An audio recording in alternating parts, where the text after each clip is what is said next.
Welcome to Islamic Life Coach School Podcast. Apply tools that you learn in this podcast and your life will be unrecognizably successful. Now your host, Dr. Kamal Akhtar. Hello everyone. Peace and blessings be upon all of you. Today we're going to talk about victim mentality because that is one of the most common thought errors that goes undetected. This in itself is a cause of a great deal of unnecessary suffering. I was totally suffering from victim mentality but didn't recognize it.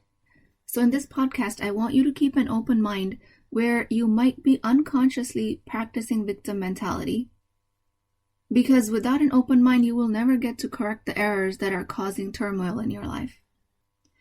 So I'm not saying that you are in victim mentality.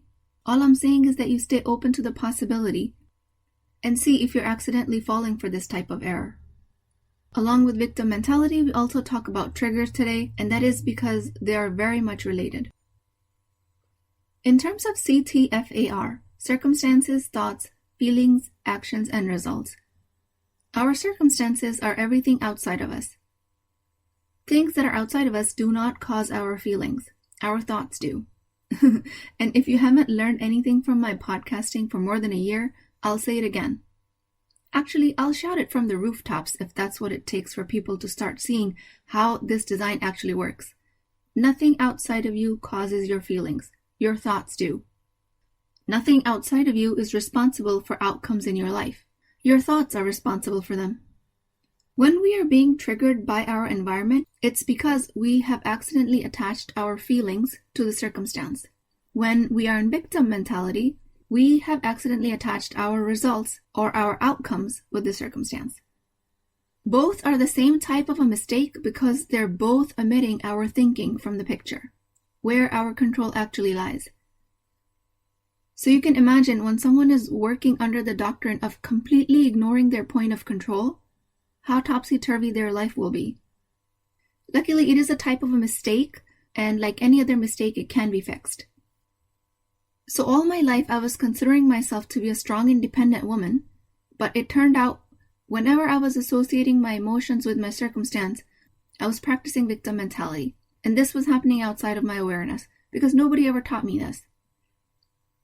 I was frustrated because of burnt dinner, upset because of forgotten grocery item, really angry at my husband because he brought white bread instead of whole wheat bread, boiling over when the cleaning lady showed up 2 hours after her scheduled time, and on and on and on. Then imagine the state of my misery when I was having frustration for having these first world problems.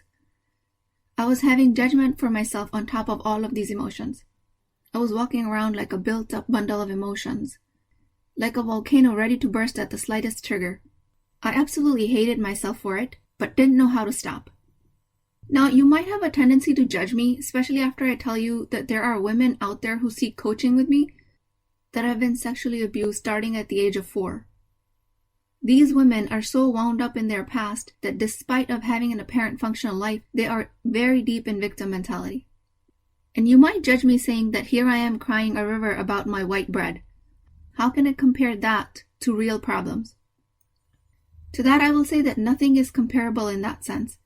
Whatever your mountain to climb is your work. Just pay attention to what circumstance, past or present, might be keeping you hostage. Also be very careful because victim mentality in these cases is going to feel very justified, especially when somebody has wronged you or harmed you in the past. You're going to feel like everyone else has their act together, and you're going to want to control everything around you just so you can finally have some peace.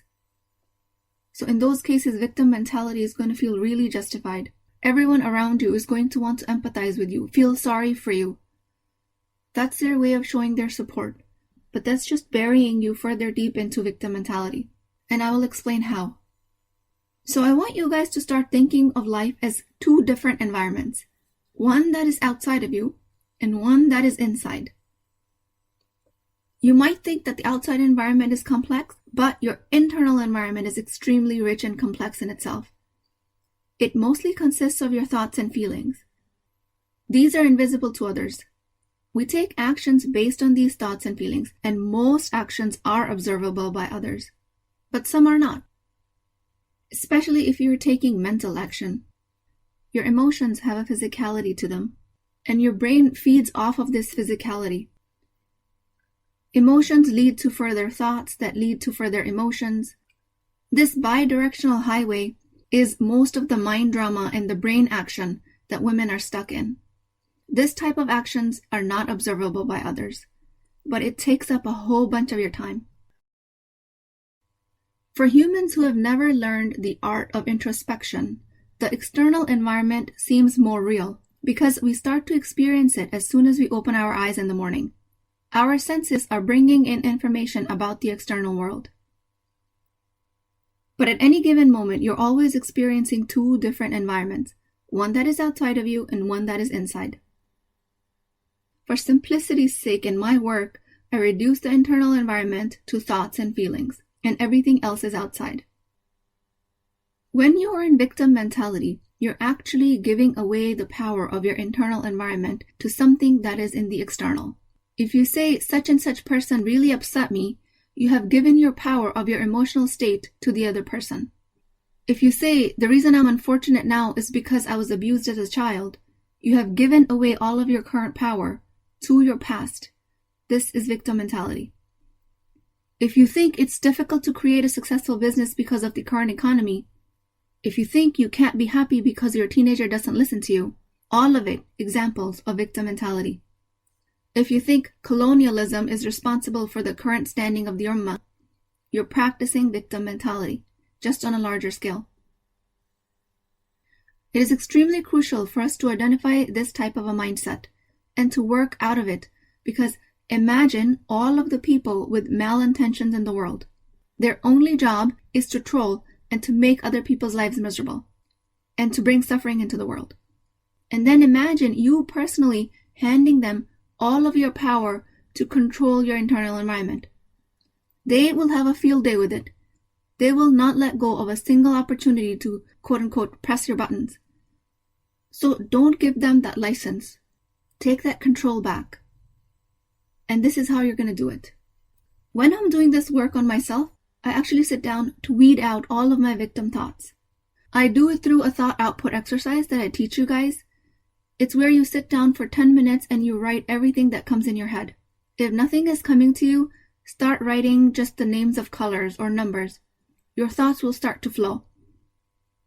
When they come onto paper, after 10 minutes, you can start reflecting on things. The point of this thought output exercise is to see what is in your brain and recognize if subconsciously you're practicing victim mentality somewhere. After you've written for the 10 minutes, sit back and reflect on what is it that I've accidentally assigned my emotional power to. What am I being triggered by these days? The pandemic has me feeling helpless? Insurance companies not approving meds for my patients make me frustrated? Kids leaving the table without eating their veggies for the 20th time, is that making me angry? In each of these examples, emotions are attached to circumstances. Please recognize if this is happening anywhere in your life. I cannot dictate it for you. You have to recognize it for yourself. And you do that by doing this thought output exercise.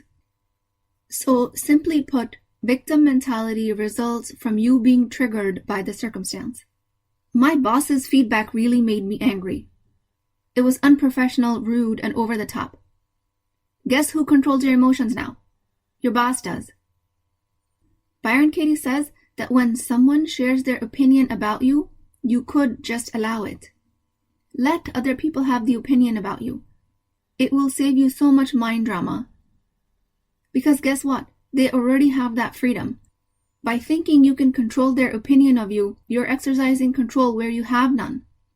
And not only let them have an opinion about you, but let them be wrong about you.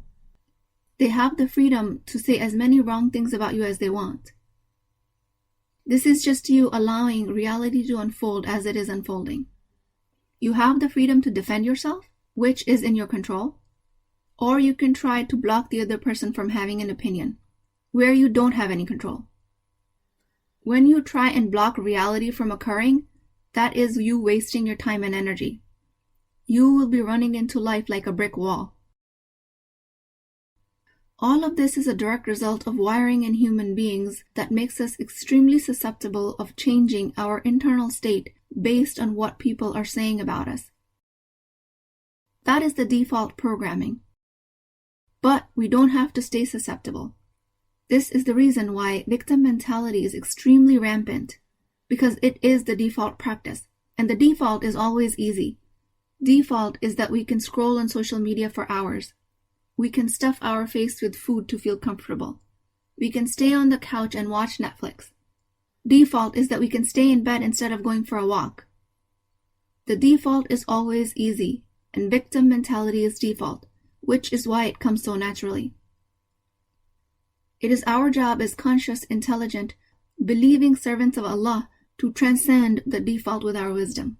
This is what striving is. Sheikh Hamza Yusuf puts it beautifully. The default setting of a piece of technology is something that it comes pre-programmed with. But if you want to operate it to your liking, then you have to reprogram it according to the operating manual. Human beings come to earth with default setting of the nafs, wiring for victim mentality, and the operating manual to transcend this default is the Quran. Easily triggered, angered, upset comes extremely easily. That is not intelligence. The point of intelligence is to rise above it. You are no one's hero when you are blind and rage. That's an animalistic behavior. Separating from the rage is the superior skill. In the Quran, Surah Ash-Shura, part of Ayah 37, when they get angry, even then they forgive. How can you find it in yourself to forgive when you think that the other person's causing your anger? You can't. There's no room for it. As long as you're attached to the circumstance, forgiveness will not come to you as an option, because you will keep thinking that the anger is caused by someone else. When you correctly place the cause of your anger as your thoughts, then you are actually doing something about it. Example: my colleague makes me so angry because she blamed me for misplacing the files. Blame is on colleague. She has to change for you not to be angry. But if we correct the error in our thinking, we might say, colleague and the placement of the files is the circumstance. We have no control over that. I am thinking that she's blaming me, which is why I'm feeling angry. In that case, with the development of this skill, maybe you can learn to choose a different thought. Maybe she's right. Maybe she's wrong. Maybe you can empathize with her point of view. Maybe you can totally choose not to believe her. When you make space between your external and internal environment, you give yourself time to choose a response. Maybe then forgiveness will come to you.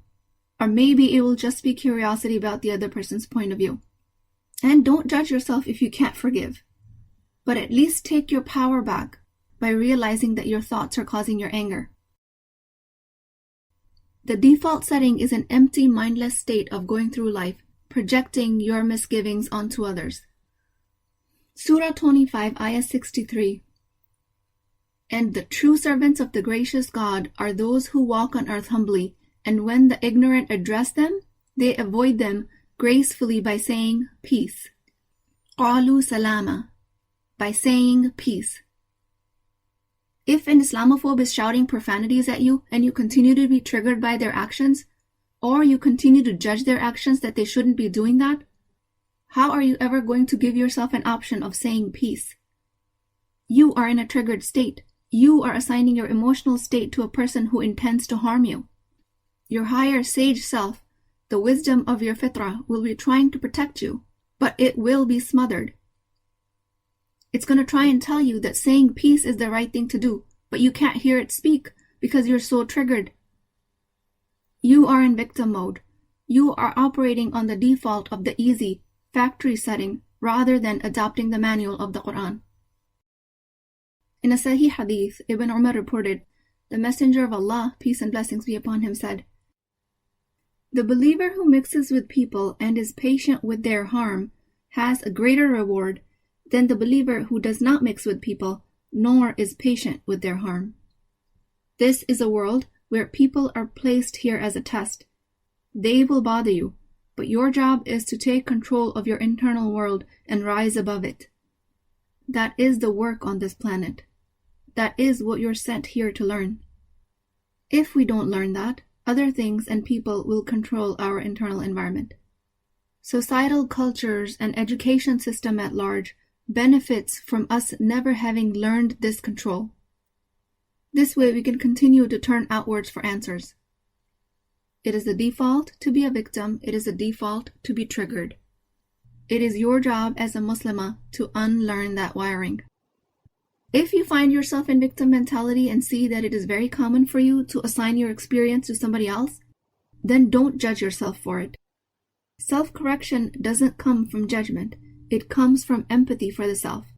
Also, give yourself permission to be in that state, meaning you don't have to say, I am a victim or I have been a victim all this time. You say that I'm experiencing victim mentality because of what I'm thinking. You don't have to make it your identity. You can just say that this is what you're experiencing right now in the moment and just observe it. The quickest fix that I found for this victim mentality that I practice for myself and as a coach with my clients is that I never empathize with the circumstance. I will never empathize with how bad your life has been. Not because I'm heartless, but because if I do that, I'll be burying you deeper in your victim mentality. And like I said before, this is what the rest of the world does. Oh, poor you, this is what happened to you? I'm so sorry to hear that. Instead, what I will do is I will empathize with your thoughts. There's a huge difference. I will never say, I'm so sorry that happened to you. I will say, I can understand why you're thinking this way. I can understand why you might be in victim mentality. I will empathize with your thoughts. I will show you that your thoughts are where your power lies. If I continue to empathize with your circumstance feeling sorry for you, then I'm further hardwiring your default setting. Learn to do the same for yourself. Have empathy for your thoughts. Of course you're feeling sorry for yourself about what happened. Of course you're feeling angry because of your thoughts, because that's what the situation called for. But do not continue to feel sorry for yourself because of the past, or because somebody else mistreated you. That is the quickest fix to all victim mentality. You can do it by yourself with the concept I've given you in this podcast, or I highly encourage you to become a part of my program, which is very appropriately titled Empowered Muslim Women. In that program, I can work with you to filter out the thought errors and teach you how to carry that skill for the rest of your life, inshallah. Learning the operating manual takes time and dedication. Choose to dedicate at least 3 months of self-education and you will see a change, inshallah.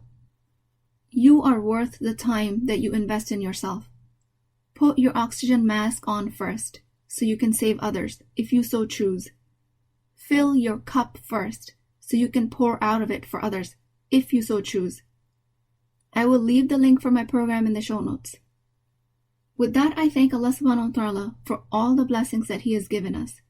I pray that He gives us the wisdom to see His signs and recognize that everything that is a test for us is a means for us to get closer to Him.